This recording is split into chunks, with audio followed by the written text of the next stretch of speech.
Hello and welcome. If you want to grow your own organic garden vegetables and you're not sure how to start, you're in the right place. You're in the garden with Patrick. Today we'll begin the first of a 4-part series about vegetable gardening from start to finish. We'll talk about how and what you need to start your very own organic vegetable garden. Be sure to subscribe to the channel so you don't miss any of these helpful hints or information. I'll give you tips on planting, setting up a drip water system, choosing which plants are best in your area, starting your plants from seeds, transplanting into the garden, and also caring for your vegetables, pest control, harvesting, and storage. We'll even discuss how you can make the best soils, fertilizers, mulching, composting, and I'll teach you how to replenish the soil with organic materials. This is part 1 of my 4-part series on growing your own vegetables. So let's get started.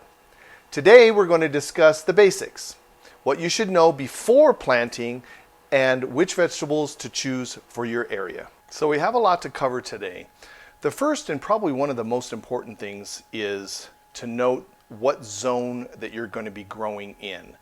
Now you notice today we're talking and we're going over this first part of the series indoors. Now why is that? Well, the first part is this is January. We could be talking about December or January, but generally your gardening will start at the very beginning of the season, way before it's really time to start. Your gardening doesn't start in June.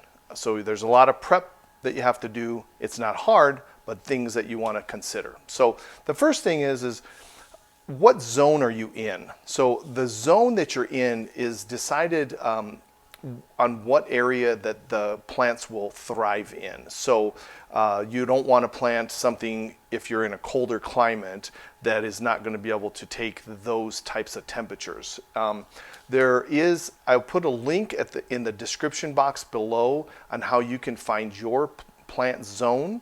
You can find the zone in just by typing in your zip code and it'll just tell you exactly what zone you're in.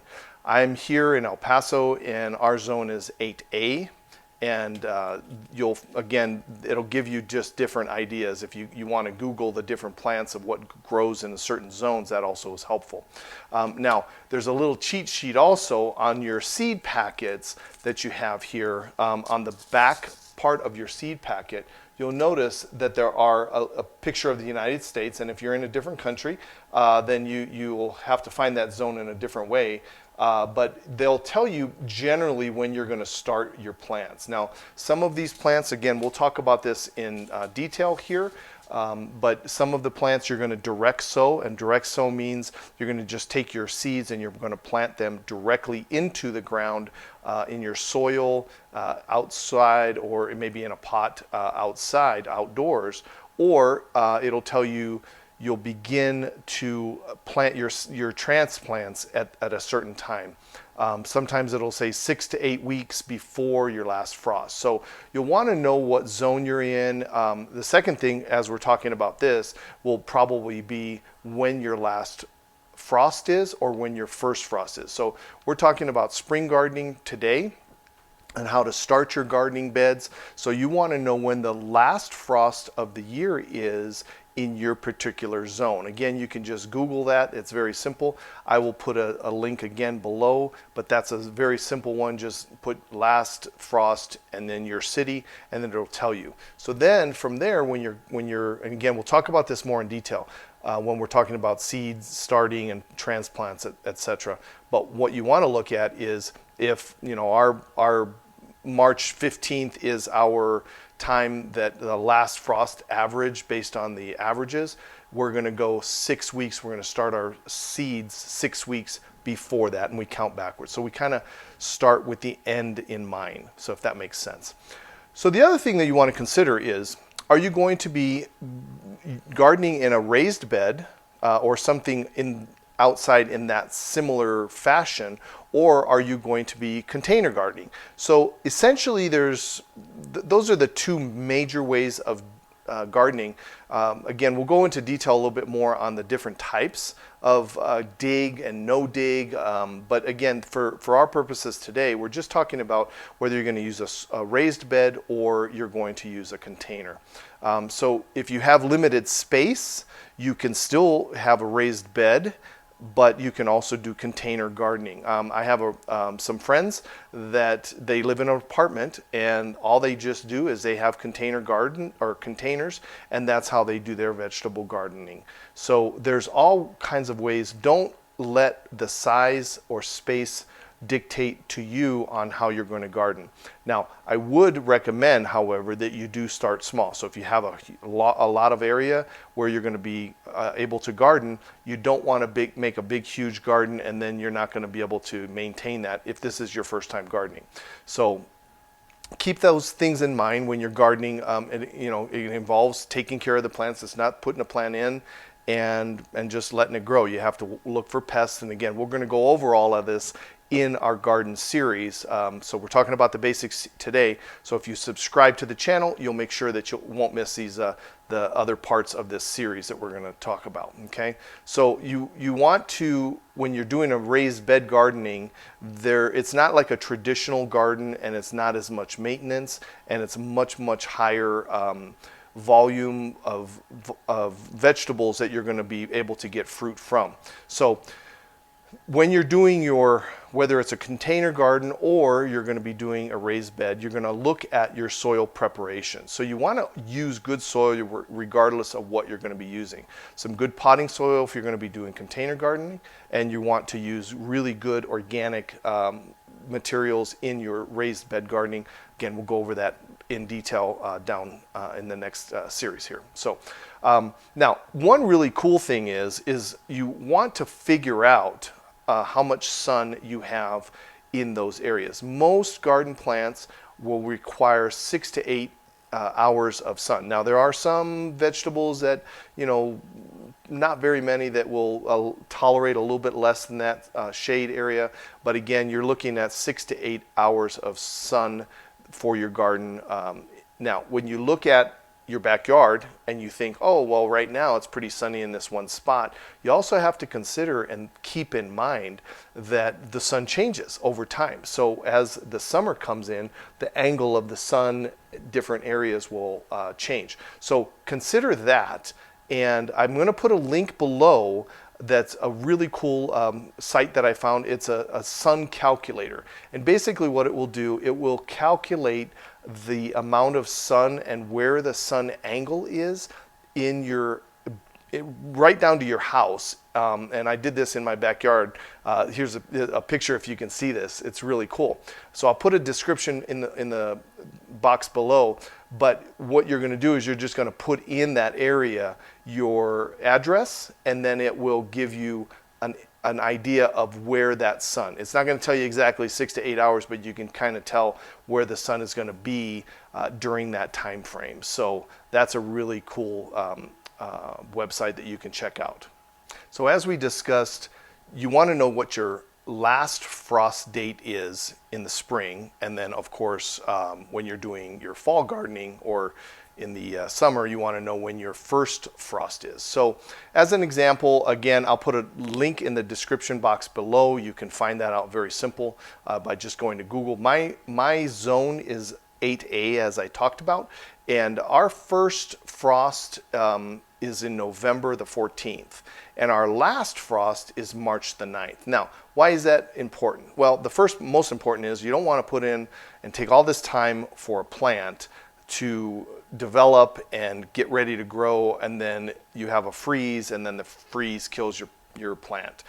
So you don't really want to be planting anything before March the 9th unless you have the varieties that are frost or cold tolerant. Now, some of those are simple that you might have in your fall garden, which are any of the lettuces, broccoli, cauliflower, Brussels sprouts. Some of those things, they'll be able to take that frost. So I'm actually starting my broccoli, my Brussels sprouts, my cauliflower. I already have my seeds started in those, and I'll put a link in the description box there on a couple videos that I did on seed starting, but specifically the broccoli and the cauliflower and the Brussels sprouts that I did for this video.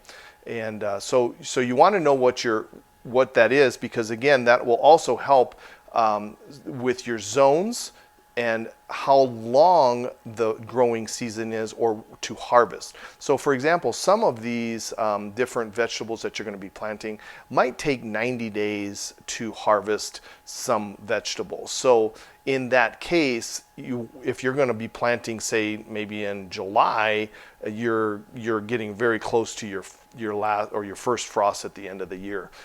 So you want to keep those things in mind when you're planting your vegetables, whether it's a transplant or it's a store-bought. Again, you can also do successive plantings. So for example, you can plant successive green beans as an example. I'll put a link in a video that I did on that. I started planting my green beans earlier in the spring when you normally do, and then I also planted a successive planting in July, and then that gives you, that way you're not having a whole bunch of green beans and then you don't have anything. So unlike tomatoes, you'll have tomatoes, depending on the type of tomato, you'll have tomatoes throughout the whole entire season. So sometimes you'll just get a few. So keep that in mind as far as the frost date. Okay, so let's talk about soil. Soil is obviously the most important medium that you're going to have, and if you don't have good soil, you're not going to have very healthy plants. Disease can happen, your plants just won't grow, they won't fruit, they won't be large fruit. So preparation for your soil is probably, next to watering, is probably the most important thing that you want to have. That'll provide very good nutrients for your plants. We'll talk about fertilization down the road here, but again, most importantly is that you have good soil. Now, how do you know that you have good soil?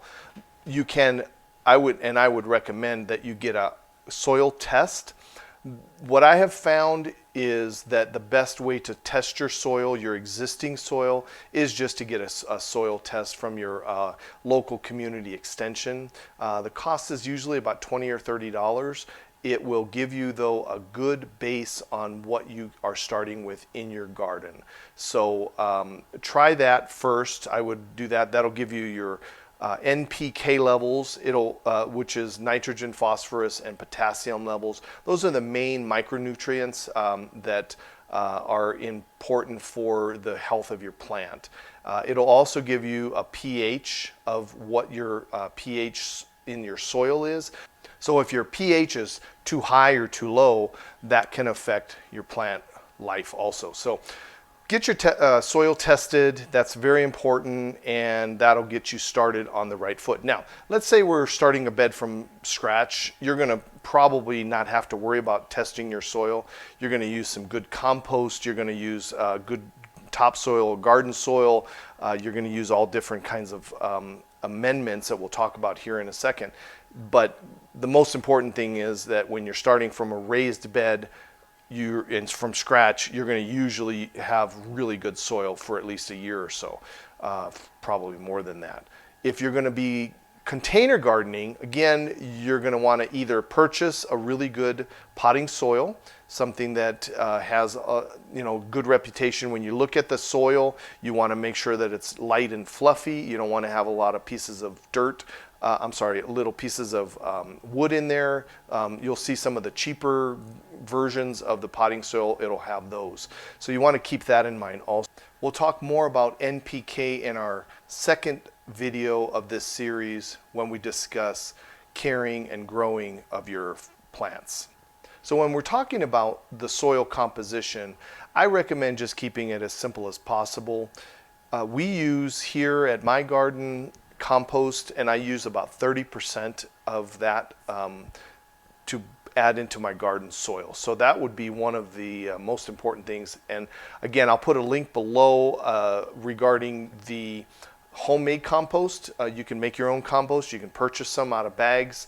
So again, if you're starting simple, just buy some good organic compost. If you want to start composting, check out the video that I have regarding the simple ways of making your own compost, and again, more in a compact situation. So there's various ways that you can add compost to your garden. We'll go over those in the next parts of this series, not only just as an amendment. So I'll put a link to below on those areas on how to make compost. Worm castings, that's a great way of adding an amendment to your soil. You can purchase that in a bag. You can have a worm farm, but worm castings are one of my go-tos when it comes to amending my soil and preparing my soil for this spring garden. The other things that you can add into your garden soil that will help with the nutrition, simple things, coffee grinds, you can use grass clippings, you can use fallen leaves, pine needles. There's all kinds of different things. You can also use manure. You want to use chicken manure or a good manure that's been in a bag that you're not, nothing fresh, okay? So make sure that you get some good manure, and be careful on how much that you're going to mix in with your soil. But again, that's a great amendment. And then of course, adding organic fertilizers. So once you have your soil, you can also add the granule fertilizer, and that will help to break down over time and feed your plants. Water. In my zone, we don't have a whole lot. We actually have about 8.5 inches of rain in a year. So we don't have a lot of water, natural water that's coming from rain. So what we have to do is we have to supplement our garden quite a bit, especially in those hot summer months, with watering through some type of medium. Now, again, depending on the size of your garden, you can use just simple watering cans or your hose.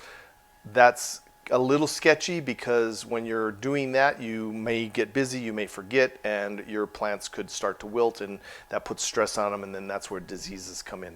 So make sure that you have a good water source. So when you're deciding where you're going to put your garden, you want to consider where your water source is going to be. Now, whether that's going to be, you're going to be watering it yourself with a hose, or maybe walking out with a water bucket. You don't want to have to walk, a long distance to water your plants. You want to make it convenient for you, but again, you have to keep in mind the sun, right? So the best thing is to use a drip irrigation system, and then of course make that automated if that's within your budget. So we're going to be doing a video on how to do a drip irrigation. This year I am going to redo my whole garden. We're going to do a drip irrigation system.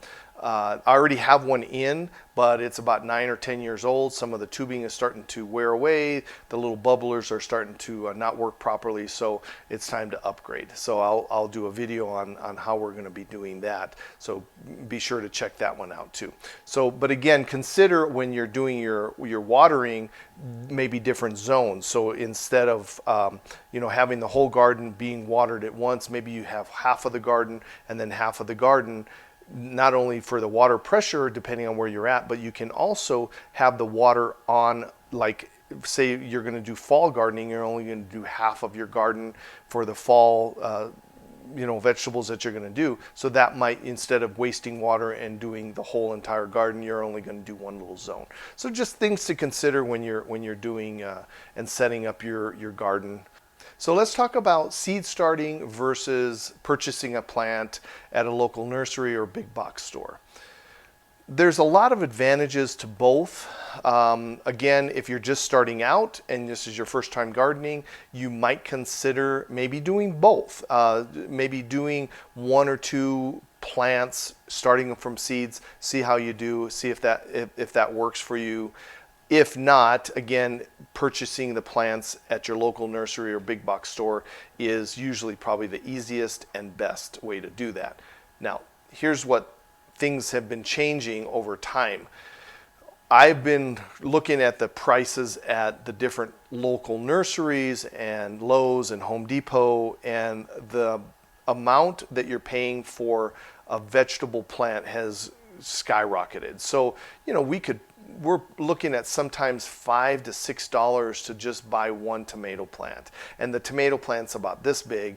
And in addition to that, it may or may not be very healthy. So the great thing about starting your own seeds is you know where the sources are coming from if you buy from a reputable seed grower, and then maybe you're saving your own seeds. You can do that too. And we'll talk about seed saving and those types in future videos. But the most important thing is how are you going to be planting your garden? Are you going to be transplanting from seeds, or are you going to be purchasing from a transplanted vegetable in the garden? So what are some of the advantages of growing from seed? Well, first, most important is that you can get different varieties of vegetables from buying different seeds, maybe rare or heirloom or different seeds that you can't find in this area. So if you go, say for example, to your local Home Depot or Lowe's or your nursery, they may have only one or two varieties of tomatoes. But if you look online, there's a lot of different varieties of tomatoes that you might want to purchase that might be interesting for you to either try or taste. Second, as we talked about, is very, very cost effective. A packet of seeds, something like this, these were $1.99, and you get a ton of seeds. And now the other thing about the seeds is that they'll last over 2 or 3 years, depending on how you take care of them, keep them in a cool place and dark area, so you don't. You can have a packet of seeds that you bought for $2 and have that for many years. So you can save your seeds, as we talked about, so that's very cost effective. And then of course, more importantly, it's the satisfaction that you grew that vegetable plant from seed. So and how that process goes. So that's a lot of fun and very satisfying. So what are the disadvantages of starting from seed? Well, the first most important is that you may have to have some specialized equipment. You'd have to get some pots, of course, potting soil, and some grow lights. Those are probably the most important things. Sometimes you might need like a growing median that will help special soil. I've done some videos, I'll link that below, on starting your own seeds, and a grow mat that might be helpful. So again, that doesn't cost a ton of money, but again, it's a good investment to start doing that. And of course, then you can transplant those seedlings into different pots. So that would be the only disadvantage I would say about starting your own vegetables from seed. So you'll need a special seed starting mix, and you can get a packet of that, as you see here, for fairly inexpensive at your store, big box store, something like that. You're going to have proper preparation of that soil. You want to boil that water and put that on your seed starting mix before you plant. And again, I'll put a link below on why that's important, because it basically kills off the little fungus gnats that are inside that soil. Second thing is you're going to use the seed packets, and it will tell you how deep you're going to plant your seeds. Generally, you don't have to be real specific, but generally you're going to plant based on what that seed packet says, and it'll tell you on the back of the packet what depth you're going to be at. Again, the heat mats will help, because those heat mats will keep the soil warm. You have to have a certain temperature for those seeds to germinate. And of course, once they germinate and they start popping out of the soil, you're going to want to have some kind of a grow light that is available, so that the seedlings don't raise and trying to find the sun or any kind of light surface. So you're going to have the proper lighting. So those are really the most important things. So how about purchasing plants? Well, there's a lot of advantages to that, of course, because they're sold and they're in your garden center or the big box stores when it's time to plant. So you don't really they're not going to put out a plant in February that you really shouldn't be planting until May or something like that. But so that's the one advantage, of course. And then of course, they're usually going to be strong plants. So, you would think that they're going to be disease resistant and those types of things. Look for a healthy plant when you're looking for those.